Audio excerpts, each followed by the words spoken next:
افغانستان کا سونا، غریب ملک کے نیچے اربوں کی دولت، معدنیات سے حاصل ہونے والی آمدنی عام افغان تک کتنی پہنچ رہی ہے؟ کان کنی میں مقامی لوگوں کا حصہ کیا ہے؟ ریاست کو کتنا ریونیو مل رہا ہے اور غیر ملکی سرمایہ کاروں کو کتنا فائدہ ہو رہا ہے؟ کیا افغانستان اپنی معدنی دولت کو استعمال کر کے واقعی معاشی طور پر خود مختار بن سکتا ہے؟ افغانستان کا سونا، غریب ملک کے نیچے اربوں کی دولت۔ السلام علیکم، ایم ڈیجیٹل ہب کے ساتھ میں ہوں انم ملک۔ افغانستان کو دنیا غریب ملک کے طور پر جانتی ہے، لیکن اسی افغانستان کی زمین کے نیچے سونا اور دوسری قیمتی معدنیات بھی موجود ہے۔ تو سوال یہ ہے کہ اگر افغانستان کے پاس اتنی معدنی دولت ہے تو عام افغان آج بھی معاشی مشکلات کا شکار کیوں ہے؟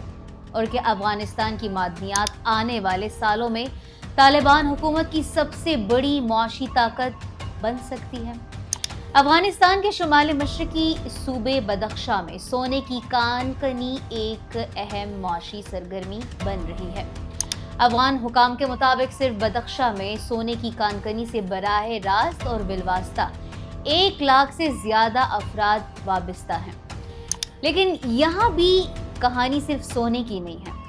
سونا کس کے پاس جا رہا ہے؟ اصل سوال یہ ہے۔ معدنیات سے حاصل ہونے والی آمدنی عام افغان تک کتنی پہنچ رہی ہے؟ کان کنی میں مقامی لوگوں کا حصہ کیا ہے؟ ریاست کو کتنا ریونیو مل رہا ہے اور غیر ملکی سرمایہ کاروں کو کتنا فائدہ ہو رہا ہے؟ یہ سوال اس لیے بھی اہم ہے کیونکہ افغانستان میں چینی سرمایہ کاری اور معدنی منصوبوں پر بھی توجہ بڑھ رہی ہے۔ معدنی دولت نعمت بھی بن سکتی ہے اور مسئلہ بھی بن سکتا ہے۔ اگر کان کنی شفاف طریقے سے نہ ہو تو ماحول متاثر ہو سکتا ہے، مقامی آبادی اور کمپنیوں کے درمیان تنازع پیدا ہو سکتا ہے۔ بالکل جی، معدنی دولت طاقتور گروہوں کے لیے آمدنی کا ذریعہ بن سکتی ہے۔ بدخشاں میں کان کنی کے حوالے سے مقامی تنازعات اور ہلاکتوں کی رپورٹس بھی سامنے آ چکی ہے۔ کیا افغانستان اپنی معدنی دولت کو استعمال کر کے واقعی معاشی طور پر خود مختار بن سکتا ہے؟ یا افغانستان کا سونا بھی افغان عوام کے بجائے طاقتور گروہوں اور بیرونی سرمایہ کاروں کے ہاتھ میں چلا جائے گا؟ اور اگر افغانستان معدنیات سے اربوں ڈالر کمانے میں کامیاب ہو جاتا ہے تو پھر پاکستان کے لیے بھی ایک نیا سوال پیدا ہوگا۔